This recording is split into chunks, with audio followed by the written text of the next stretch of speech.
if you give yourself the license to try it and to do it, that starts bleeding out into all other areas. Like, there's a lot of people who just don't think that they could do something. They'll wait for someone to come solve the problem. And you can really do anything if you give yourself the time to learn.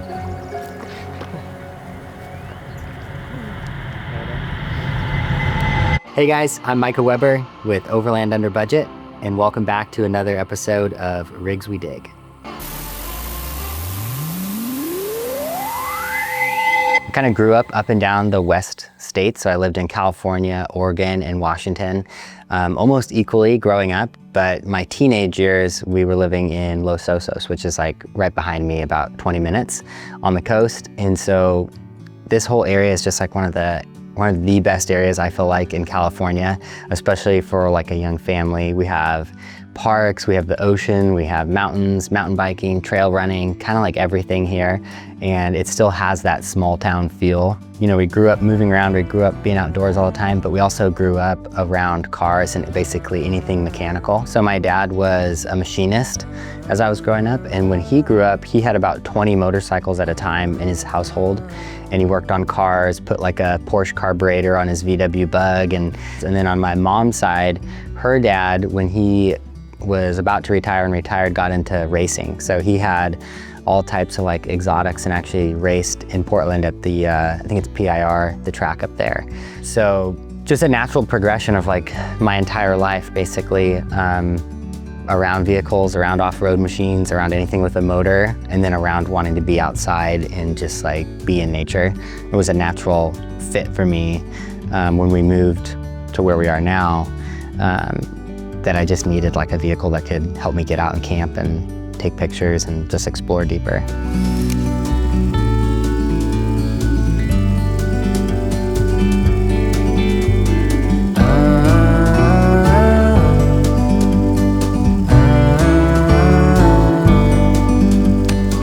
I think coming from background in photography and working in that in the past, I definitely have like a very clear vision of what I want the overall aesthetic of the truck to look like. And I think that's probably one of the things I'm most proud about, is that it looks the way I want it to look, but it also has a high degree of function. So when I got the Tacoma, totally stock, bought it from someone right down the street from me, single family, like original family owner, had a camper shell on it, and that was pretty much it.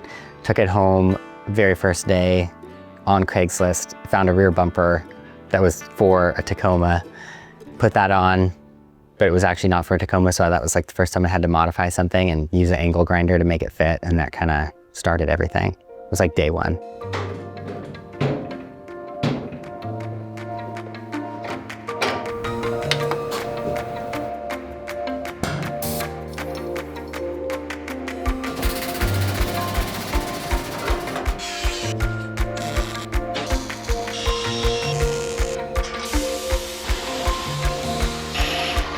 I think it's gonna be something like this. So the name Overland Under Budget kind of just came to me when I was originally starting the account, and I was thinking other people have these overland rigs that are just so built, you know, $2,000 light bar and $5,000 suspension on top of a $60,000 brand new Toyota on top of like a couple $1,000 rooftop tent. And I just wanted to illustrate the fact that you could make a truck useful, make it look good, and make it perform well off-road for like almost nothing. And you really don't need much at all to go outdoors. Like, the outdoors is free, and just encouraging people to get outdoors without feeling like they were limited by budget.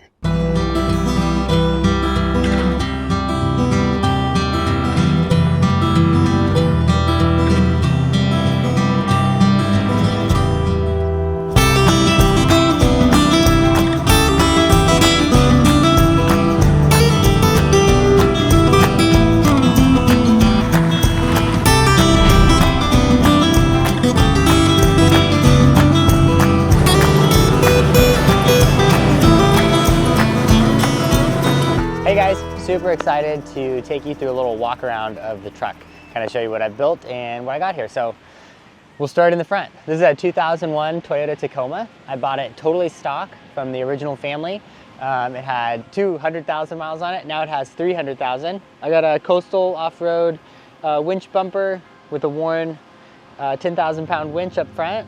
It's also supercharged. This is Magnuson's TVS 1320, which is the new gen version of supercharger, totally redesigned.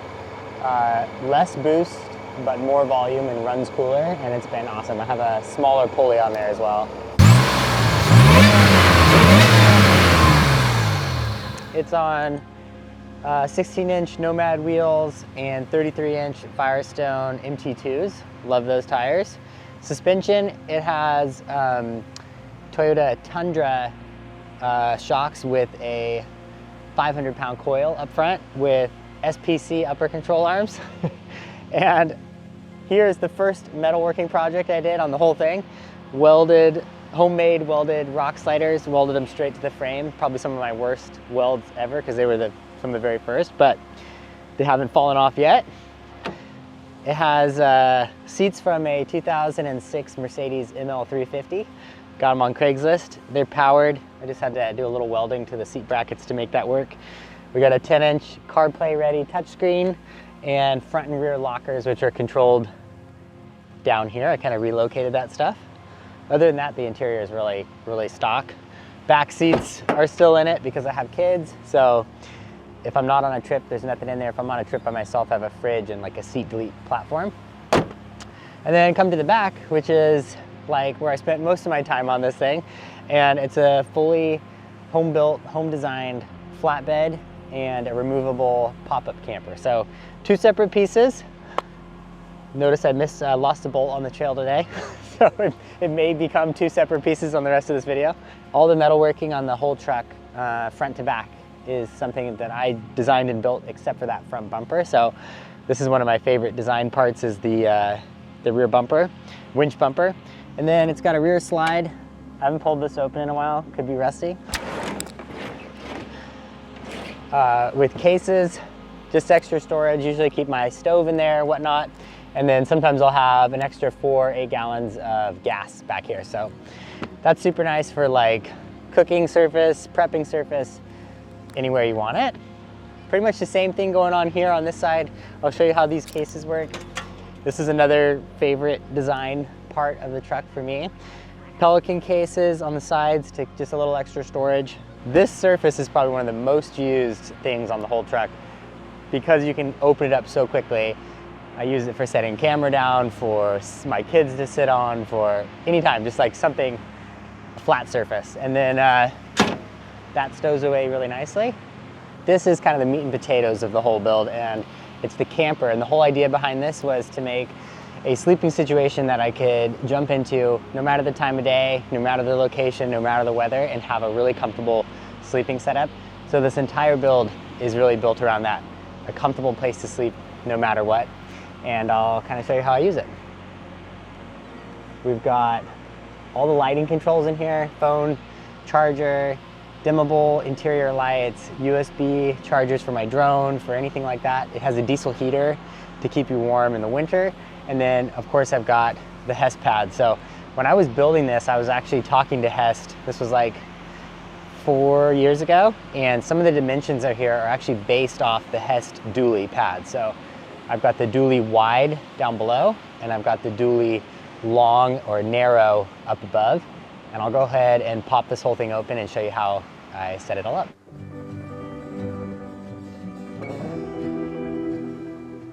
Okay, so if I'm sleeping with more than just myself or my kids or something, I have a platform up here. Super simple piece of plywood that just folds out here. And then the HEST Dually Long fits right up there. You can see this is my kids' main pad. We use the pads in the house all the time too, so this one's got jelly and sprinkles and glitter on it.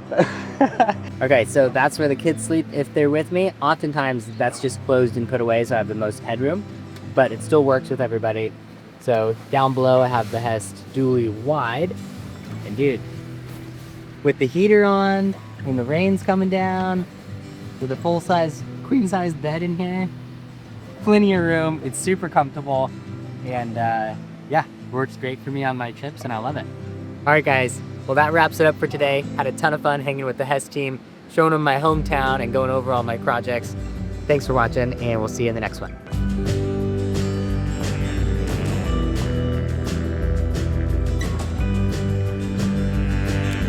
I mean, I would say the other memories are just all the stuff I do with the kids. I've had so many fun memories with them because I built the truck with them around, and then I built it with the purpose of being able to haul the family in it and for them to sleep in it. So I have tons of pictures and videos of them like playing in the camper, either in the driveway or at like a campground. That's probably some of my favorites. It's cool to consume or to look at stuff and be inspired and then take action on it, but I'm definitely someone who wants to be outside. I want to be in the mix. Like if there's a competition going down, like I'm positive I'm not going to win, but there's like still like a 1% chance like maybe I could. Like I want to be in the mix, you know, whatever it might be. And it's kind of just like making your dreams and daydreams into like physical reality is like super addicting. So I can't not do it, you know.